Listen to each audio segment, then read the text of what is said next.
तो बाढ़ के पानी के बाद अब महामारी का खतरा। लेकिन सवाल यहाँ ये है कि अगर महामारी फैली तो दिल्ली का हेल्थ इंफ्रास्ट्रक्चर क्या होगा, क्या इसका सामना कर पाएगा वो? ये समझने के लिए आपको कुछ जरूरी आंकड़े इस बड़ी स्क्रीन पर हम दिखाते हैं। आप इसके जरिए समझ पाएंगे कि आखिर दिल्ली पर अगर महामारी का खतरा होता है तो फिर किस तरह के हालात हो जाएंगे। देखिए, महामारी का खतरा अगर दिल्ली में आता है तो आबादी कितनी है? 2 करोड़ है दिल्ली की आबादी। इस 2 करोड़ की आबादी वाली दिल्ली में 3507 सरकारी अस्पताल मौजूद हैं और ये सरकारी अस्पताल के बदौलत ही ये आबादी 2 करोड़ दिल्ली में मौजूद है। जो यहाँ पर देखिए 3507 सरकारी अस्पताल और उनमें डॉक्टर्स कितने हैं? यहाँ पर 18,000 सरकारी डॉक्टर्स हैं। अगर इस लिहाज से देखा जाए तो यहाँ देखिए आप 1111 मरीज पर एक डॉक्टर यहाँ पर है, यानी कि एक डॉक्टर पर जो जिम्मेदारी है वो 1111 मरीजों की है। अस्पतालों में अब बेड की व्यवस्था आप देख लीजिए। सरकारी और गैर सरकारी अस्पतालों को अगर मिला दिया जाए तो दिल्ली में मरीजों के लिए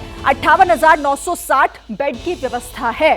दिल्ली की आबादी के हिसाब से अगर आप देखेंगे तो 339 मरीज पर एक बेड का ही इंतजाम मौजूद है। समझिए आप, 2 करोड़ की आबादी, सरकारी अस्पतालों की संख्या यहाँ 3,507, 18,000 सरकारी डॉक्टर्स हैं और इस लिहाज से ये व्यवस्था जो है नाकाफी साबित होती है। चाहे अस्पतालों में आज बेड की व्यवस्था किस तरीके से है ये देख लीजिए।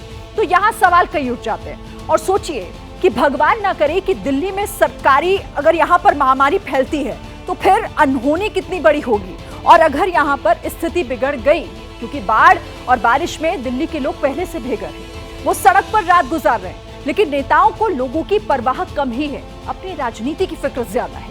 वो एक दूसरे से लड़ रहे हैं। एलजी और मुख्यमंत्री में लड़ाई भी है। बीजेपी और आम आदमी पार्टी वाले आपस में भिड़े हुए हैं। एनडीआरएफ को भी सवालों में खड़ा किया जा रहा है। दिल्ली सरकार ने उपराज्यपाल को एक चिट्ठी लिखकर अफसरों पर एक्शन की मांग की है। दिल्ली में जितना कीचड़ बाढ़ के चलते आया उससे ज्यादा सियासत ने फैला दिया।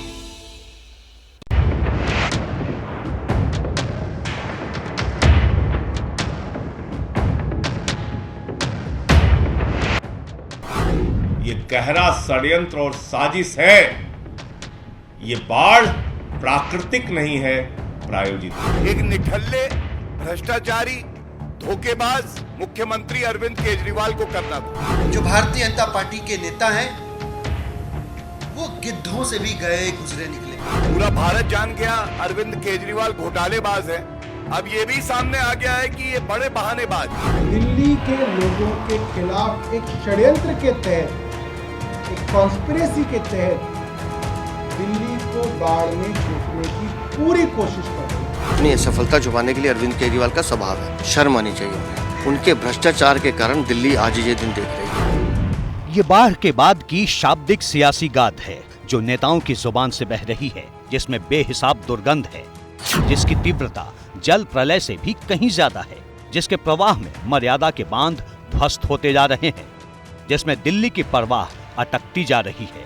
उन दिल्ली वालों की फिक्र भटकती जा रही है जिनकी जिंदगी पिछले 5 रोज से टकटकी पर टंगी हुई है, जिनका घर पानी में डूबा हुआ है, जो बेघर सड़क पर पड़े हुए हैं, जो अपने सियासी भाग्य विधाताओं के पाप का प्रायश्चित कर रहे हैं।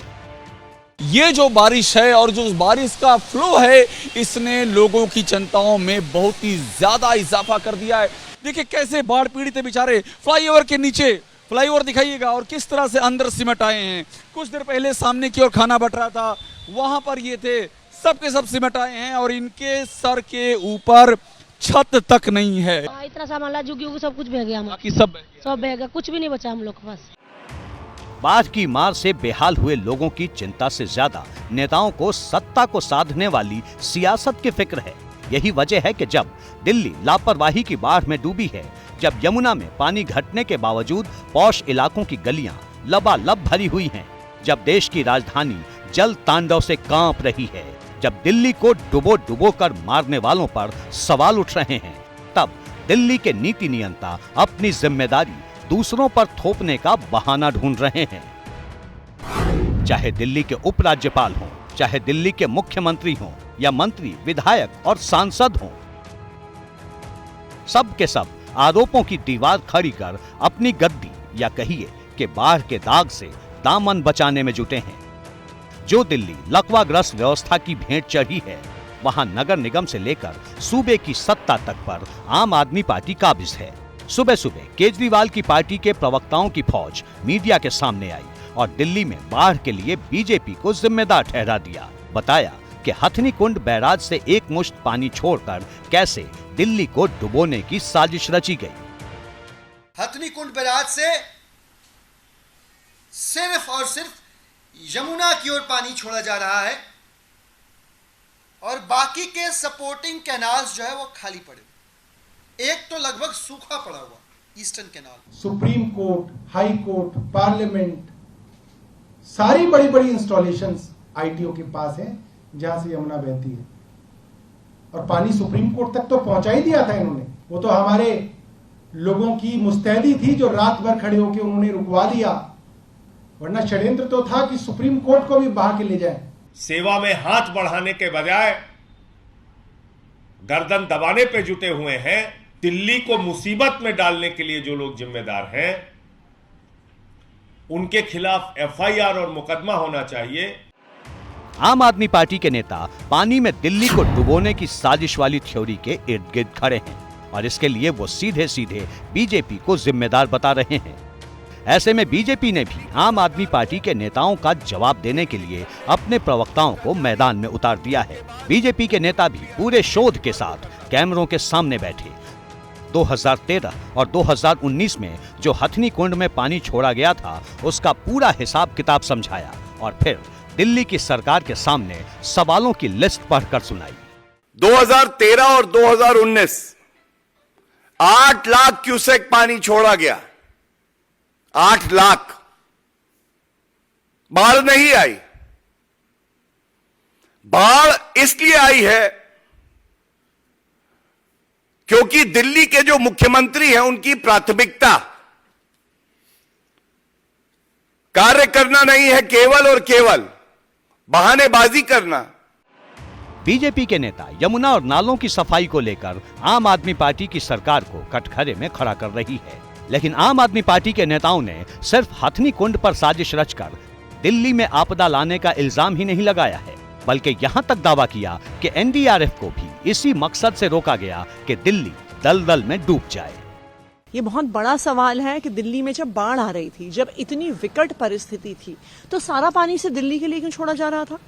आप हथनी कुंड बैराज के 3 दिन के सारे वाटर लॉग निकाल के देखिए तो ये नजर आता है कि जो पानी यूपी जाता है, जो पानी हरियाणा जाता है, जिन कनाल्स में जाता है, उनमें एक बूंद पानी भी नहीं छोड़ा गया।